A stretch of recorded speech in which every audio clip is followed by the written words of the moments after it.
Melissa told me while steam was still rising off the pot roast. That is the part one keep coming back to. Not just what she said, but how ordinary everything looked when she said it. Our little house outside Raleigh was quiet. The ceiling fan clicking above us, the late sun fading to the blinds, throwing pale orange lines across the table I had sanded and stained myself 12 years ago. Kayla's graduation invitation was still propped against a salt shaker, gold letters catching the light like something worth celebrating. Melissa folded her napkin once carefully and said, "Kayla's been thinking about the gala." I looked up from my plate. "Yeah? We still doing reservations at that steak place after." She didn't answer right away. That was my first warning. Melissa had a way of pausing when she wanted to dress bad news in softer clothes. She wants Derek to escort her. I remember setting my fork down. Not hard, not dramatic, just slow enough that I heard the metal touch the plate. "Escort her," I repeated. Melissa nodded, eyes fixed somewhere near my shoulder instead of on me. At the graduation gala. For a second, I honestly thought I had misunderstood her. Derek was a name that had floated around the edges of our life for years like an unpaid debt. Biological father, occasional birthday text, a man with perfect timing when it came to disappearing. I was the one who taught Kayla to ride a bike in the middle school parking lot. I was the one who sat on the bathroom floor with her when she had the flu at 9. I was the one who worked Saturdays and still made it to every band concert, every awards night, every parent meeting where Derek somehow never had the time to show. And now Melissa was telling me that for the biggest public moment of her young life, my daughter wanted another man on her arm. I leaned back in my chair and looked at the invitation again. Raleigh Grand Heritage Hall. Senior Gala and Recognition Banquet. Formal attire required. Doors open at 6. I had already paid the deposit for Kayla's dress alterations. I had the rental slip for my tux jacket in my truck console. 3 weeks ago, she had asked me whether dark navy or charcoal looked better for photos. When did she decide that? I asked. Melissa reached for her water glass, but didn't drink. Recently. That answer was too thin, too clean, like it had been prepared in advance. I looked toward the hallway, half expecting Kayla to appear and say this had all come out wrong. But the house stayed still. Just the hum of the refrigerator, the ticking fan, and Melissa sitting across from me with that careful expression people use when they want credit for delivering a wound gently. So, I said, keeping my voice level, the man who razor buys the suit, pays for the gala, helps plan the night, and then stand aside so Derek can walk her in. Melissa finally met my eyes then, and there was something in her face that chilled me more than the words themselves. She feels it would mean a lot to him. Not to her. To him. That was the moment dinner stopped tasting like anything at all. I kept my face still, but something cold had already started settling in my chest. Melissa picked at her green beans like this was a scheduling issue, like we were talking about parking or flower arrangements. The kitchen smelled like rosemary and butter, and I hated that I noticed it. I hated that the world kept looking normal when mine had just tilted. I asked, "Did Kayla tell you this herself?" "She was upset," Melissa said. She didn't know how to bring it up. That almost made me laugh. Not because it was funny, because it was insulting. Kayla was 18, not 8. Old enough to ask for money for senior trips. Old enough to tell me when she wanted extra gas in the car. Old enough to post half her life online. But somehow not old enough to tell the man who had raised her that she wanted him replaced in public. I stared at the invitation again. My name wasn't on it, of course. It was addressed to family. That was the word they used when they wanted your support, without defining your place too clearly. Melissa cleared her throat. "Aaron, there's more." There it was, the second blade. I looked at her and waited. "She thinks it might be easier," Melissa said carefully, "if you don't come at all." For a second, I honestly thought I had misheard her. The room went strangely hollow, like all the sound had been sucked out of it. I could see her lips move, could hear the fan overhead, but it all felt far away. "Not come," I said. Melissa nodded once, quick and nervous now. She doesn't want tension. She doesn't want the night to feel complicated. Complicated. That word landed harder than Derek's name had, because Derek was a ghost, a disappointment, a man shaped like an absence. But this was Kayla making room for him by removing me. I had paid the gala fee without being asked twice, covered a photographer's package, sent money for hair, nails, shoes, things Melissa called part of the experience. I had driven Kayla to rehearsals, helped her fill out scholarship forms at the same table where my dinner was now going cold. I had stayed up nights balancing bills so she could have what other girls had without ever knowing what it cost. And now, when it was time for the picture everyone would remember, I was suddenly too inconvenient to be seen. I asked, "So what am I then?" Melissa frowned. "Don't do that." "No," I said quietly. "Tell me, because I'm good enough to pay for it. Good enough to handle the boring parts. Good enough to stand in when the real father disappears. But not good enough to sit in a room." She flinched at that, but not because I was wrong. The truth was sitting there between us, plain as the dishes on the table. After all these years, I wasn't being treated like a father. I was being treated like a wallet with a pulse. And the worst part was not Melissa saying it. It was knowing Kayla had agreed. I didn't argue. That's the part Melissa didn't expect. She was watching me carefully, like she was waiting for something, anger, maybe, or hurt, or some kind of negotiation where I'd try to earn my place back in a night I had already paid for. I gave her none of it. I picked up my fork again, cut into the meat, and took a bite that tasted like nothing. Chewed slowly. Swallowed. The clock on the wall ticked once, twice. "When did you two talk about this?" I asked. Melissa hesitated, just for a fraction of a second. That was enough. "A few days ago," she said. "Not tonight.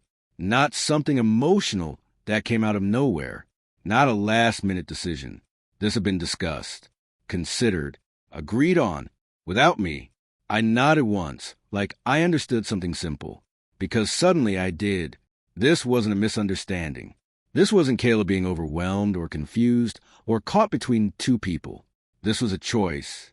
A quiet, deliberate decision made in a conversation where my name had come up and been removed. I picture it without trying to. Melissa and Kayla sitting together, maybe right here at this table, talking through the night, weighing options, saying things like, "It would mean a lot, and he'll understand. He'll understand." I almost smiled at that. "Does Derek know?" I asked. "Yes," Melissa said. "He was really happy." Of course he was. A man who had missed most of the work was now being handed the reward. No effort required. Just show up in a suit and take the photo. And they had made space for him by erasing me. I set my fork down again, this time for good. Folded my napkin the same way Melissa had earlier. Careful, precise. Inside my head, something shifted. Not loudly, not dramatically, just into place. For years, I had explained things away. Derek's absence, Kayla's distance during certain phases, Melissa's way of softening reality so it didn't look as harsh as it actually was. I had filled in gaps, made excuses, carried weight that wasn't entirely mine. But this was clean. No confusion. No gray area. They had chosen him. And more importantly, they had chosen a version of the night where I didn't exist. I stood up, took my plate to the sink, rinsed it under warm water. The same routine. The same movements. The kind you do without thinking. Behind me, Melissa said quietly, "Aaron, say something." I turned off the faucet and dried my hands. "There's nothing to say," I replied, because there wasn't. Not anymore. I didn't go to bed right away. Melissa stayed in the kitchen longer than usual, moving plates that didn't need moving, wiping surfaces that were already clean, waiting, probably, for me to come back and reopen the conversation, to give her something emotional she could work with. I didn't. I walked past the living room, past the framed photos on the wall. Kayla at 6 with missing teeth. Kayla at 13 holding a science fair ribbon. Kayla last summer in a cap and gown for pre-grad photos. I paused for half a second at that last one. Then I kept walking. My workshop smelled like sawdust and oil. It was the only room in the house that had ever been completely mine. A single overhead bulb cast a dull yellow circle over the workbench. Tools lined up exactly where I left them. No surprises here. No quiet conversations happening behind my back. I closed the door, stood there for a moment, and then I reached into my pocket and took out my phone. The first thing I did was open the email from the suit rental place. Final fitting confirmed. Friday, 3 p.m. I stared at it, thumb hovering over the screen. Then I canceled it. No hesitation. No message. Just a click. A small thing. But it felt exact. Next, I opened my banking app. The final payment for the gala venue package. Something Melissa had asked me to handle because you're better with that stuff. It was scheduled to go through in 2 days. I stopped it. Not angrily. Not dramatically. Just removed my participation. I leaned back against the workbench, staring at the ceiling. The bulb flickered once, then steadied. For a few seconds, my mind tried to drift back to explanations, to what I could say, to whether I should talk to Kayla directly. I shut that down. This wasn't something that needed discussion. It had already been decided. So I made my own decision. I opened a travel app, scrolled past flights without really reading them. My finger stopped on something else. A train route, Raleigh to Chicago, then west, long stretches of nothing, mountains, open land, distance. I tapped into it. Montana. I didn't overthink it. Didn't check the weather. Didn't compare prices for long. Just picked dates that lined up with the gala weekend. Booked it. 1 seat. Window. I exhaled slowly, like I had been holding something in all evening, without realizing it. Back in the house, I could hear faint movement, a cabinet closing, footsteps, life continuing like normal. In here, everything felt different, cleaner. I walked over to the pegboard and adjusted a wrench that was slightly out of place, straightened it, aligned it with the others. Control in small things. Then I turned off the light and left the workshop without making a sound. Melissa was on the couch when I passed through the living room, pretending to watch something. She looked up, searching my face. I didn't stop. "Good night," I said calmly. And for the first time that evening, I meant it. The next morning felt lighter. Not because anything had been fixed, but because something had ended. Melissa acted like nothing had changed. Coffee brewed at the usual time. News playing softly in the background. She moved around me carefully, like you do around something fragile you don't want to break further. I let her. Kayla came downstairs 20 minutes later, already dressed, phone in hand, thumbs moving fast across the screen. She glanced at me. "Morning." "Morning," I said. No hesitation. No guilt. Just normal. That told me more than anything Melissa had said the night before. She already knew her decision had been accepted, or at least she thought it had. I watched her pour cereal, scrolling between bites, smiling faintly at whatever was lighting up her screen. At one point, she angled it slightly, and I caught a glimpse. A photo. Her and Derek. Recent. He had his arm around her shoulder, both of them smiling like they had always been there for each other. Caption half visible. "Feels right." I looked away before she noticed. Melissa cleared her throat. "Kayla's been talking to some of the other parents. Coordinating tables." I said. "She's really excited," she added. I nodded once, taking a sip of coffee. Excited. Of course she was, because in her version of the story, everything was finally falling into place.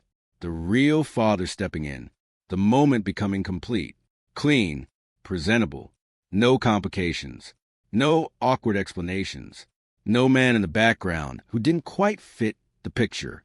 Later that afternoon, I overheard Melissa on the phone in the living room. Her voice carried just enough through the hallway. "She's reconnecting with him," she said, a note of pride slipping in. "Yeah, it's actually really beautiful." A pause. "No, Aaron's fine with it." I stopped walking. Stood there for a second, just out of sight. Fine with it. I kept moving. Kayla, meanwhile, was upstairs. Door half closed. Music low. Every now and then a soft laugh. The kind you don't fake. At one point, I heard her say, "I know it's going to be perfect." Perfect. That word echoed longer than it should have. By evening, the house had settled into a quiet rhythm again. Melissa cooking. Kayla in her room. Me sitting at the table, looking over nothing in particular. My phone buzzed once. A travel confirmation. Raleigh to Chicago. Chicago to Whitefish. Departure, Friday morning. I locked the screen without reacting. In the other room, Melissa laughed softly at something on TV. Upstairs, Kayla's voice drifted through the ceiling, light and easy. They had already built their version of the night. A clean story. A perfect moment. A father stepping in exactly when it mattered most. And in that story, I was already gone. The morning of the gala, the house woke up earlier than usual. I was already dressed. Not in a suit, not in anything formal. Just jeans, a plain shirt, boots I hadn't worn in a while. My bag was by the door, packed the night before. One carry-on, nothing unnecessary. Melissa was in the kitchen, moving fast, energy sharp and focused. Coffee brewing, phone buzzing, messages coming in one after another. Kayla came down a few minutes later, hair already styled, makeup half done. She looked older, not like a kid anymore, like someone stepping into a moment she had been building in her head for a long time. She didn't look at me right away. Did he text? Melissa asked her. Kayla checked her phone. Not yet. He said he'd call this morning. He will, Melissa said quickly. Too quickly. He's probably just busy. Busy. That word again. I picked up my bag. Neither of them noticed at first. Kayla was pacing now, phone in hand, refreshing something over and over. Melissa hovered near her, offering small reassurances that sounded more like guesses and certainty. You have his number, right? Melissa asked. Of course I do, Kayla snapped and softened. He said he'd be here by 4. It was already past 9. I walked toward the door. That's when Melissa looked up. You're leaving? She asked.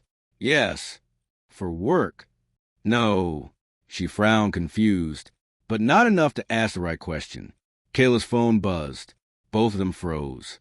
She looked down immediately, eyes scanning fast, then slower, then still. What? Melissa asked. Kayla didn't answer.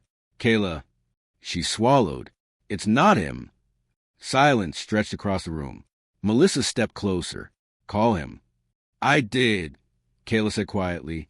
It goes straight to voicemail. Try again. I have. Her voice was tighter now, controlled but slipping. Melissa reached for her own phone. I'll call. She dialed, waited, put it on speaker. Voicemail. Again and again. Each time, a little longer before she hung up. I stood by the door, watching. No anger, no satisfaction, just clarity. Kayla's breathing had changed. Shorter, faster. He said he'd be here, she whispered. Melissa forced a smile that didn't hold. He probably just something came up. Kayla shook her head. He wouldn't do that. But the doubt was already there. I adjusted the strap on my bag. Neither of them noticed this time, because for the first time, their perfect version of the night had a crack in it, and it was starting to spread. I was already on the train when my phone started lighting up. First Melissa, then Kayla, then Melissa again. I didn't answer. The landscape outside my window moved slowly at first. Flat stretches, quiet towns, early morning light stretching across empty roads. It felt distant, clean, like I had stepped out of something loud into something that didn't need anything from me. My phone kept vibrating against the small tray table. I flipped it over. Still, I could picture it. The gala had already started by now. Grand Heritage Hall, polished floors, soft golden lighting, round tables dressed in white cloth, parents in suits, mothers adjusting dresses, cameras ready, Kayla standing near the entrance, waiting. At first, people would have assumed everything was fine. These things always run late. Schedules shift. People arrive just in time for their moment. But time has a way of exposing things. 5 minutes late becomes 10. 10 becomes 20. Whispers start. Isn't she supposed to walk in? Where's her father? Not stepfather. Not Aaron. Father. The word she had chosen. I imagine Melissa checking her phone over and over, stepping aside to make calls that went nowhere, her voice tight, trying to keep things together in front of people who were starting to notice. Kayla standing there, dressed perfect, makeup flawless, Smile forced into place like something fragile she couldn't afford to drop. And Derek, nowhere. No message. No explanation. Just absence. The same absence I'd filled for years. Except this time, there was no one stepping in. Eventually, someone would have approached her. A coordinator. Maybe. Gentle voice. We need to begin. And that's when it becomes real. Because moments like that don't wait. They move forward whether you're ready or not. I can see it clearly. Kayla stepping onto that floor alone. No arm to hold. No one beside her. Every eye in the room watching, not out of admiration, but confusion, discomfort, that quiet, heavy silence people fall into when something is wrong, but no one wants to say out loud. A moment that was supposed to honor family turning into something else entirely. Something exposed. Something empty. My phone buzzed again. This time, a message preview lit up the screen before it dimmed. Kayla, please answer. I didn't touch it. Outside, the scenery had started to change. The land opening wider. Less noise. More sky. For the first time that day, I felt nothing pull me back. By the time the train crossed into open country, my phone had stopped ringing. Not because they were done. Because they had realized I wasn't coming back. I leaned my head against the glass, watching the land stretch out wider with every mile. Flat fields gave way to rolling hills, then to something rougher, less controlled. Fewer houses, fewer signs, just distance. The kind you don't measure in minutes. The kind you feel. I ordered coffee from the attendant and sat there with it untouched for a while, letting the heat fade slowly through the cup. No one around me knew anything about Raleigh, about galas, about daughters choosing someone else. To them, I was just another man on a train. And for the first time in a long time, that felt right. My phone lit up again. I picked it up this time, not to answer, just to look. Dozens of messages. Melissa first. Aaron, please call me. Then again, this isn't what we thought. Then again, she's falling apart. Kayla's messages came after. Shorter, less controlled. Where are you? Can you just come? Please. I read them all. Didn't open the keyboard. Didn't type a single word. Because there was nothing left to explain. For years, I had been available, always within reach. Always the one who showed up. School nights, emergencies, last-minute problems, quiet disappointments no one else noticed. I had built my life around being there, and somewhere along the way, that became expected, then optional, then unnecessary, until today. I locked my phone and set it down beside me. Outside, the sky had opened completely now, wide and pale, stretching over land that didn't care about any of this. No expectations, no roles to fill, no one waiting for me to prove something, just space. I breathed in slowly, held it, let it go. There was a message I could have sent, something simple. I can't help you. Or maybe something softer. I hope you're okay. But both of those would have meant the same thing in the end, that I was still available, still within reach, still part of the system that only worked when I kept giving. I wasn't. Not anymore. The train curved slightly, and in the distance, I could see the outline of mountains beginning to form, faint at first, then clearer, solid, unmoving. I watched them without thinking about anything else. Behind me, a night was unraveling, a plan collapsing, a version of family falling apart in front of a room full of people. And for once, I wasn't there to hold it together. By the second day, the messages changed. They always do.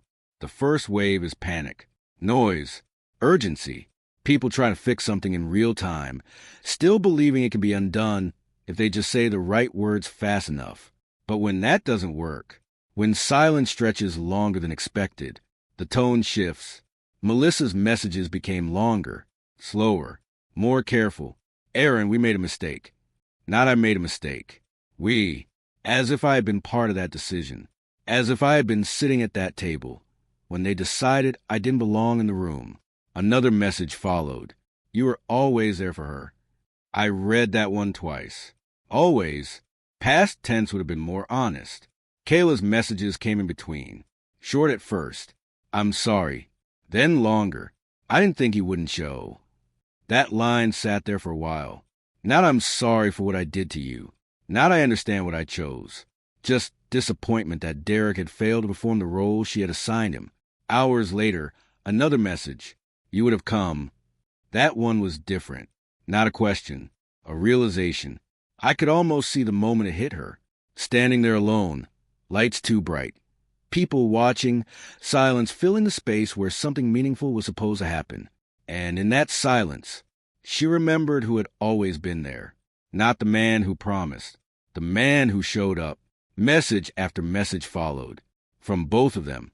Apologies. Explanations. Rewriting of events. Melissa, we didn't think it through. Kayla, I messed up.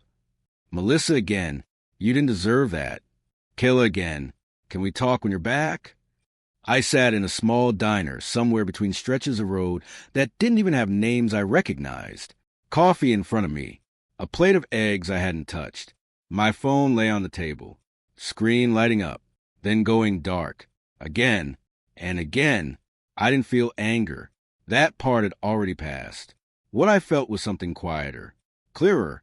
They understood now. Not because I explained it. Not because I argued. Because for the first time, I wasn't there to absorb the consequences for them. I finished my coffee, stood up, and left cash on the table. My phone buzzed again as I walked out.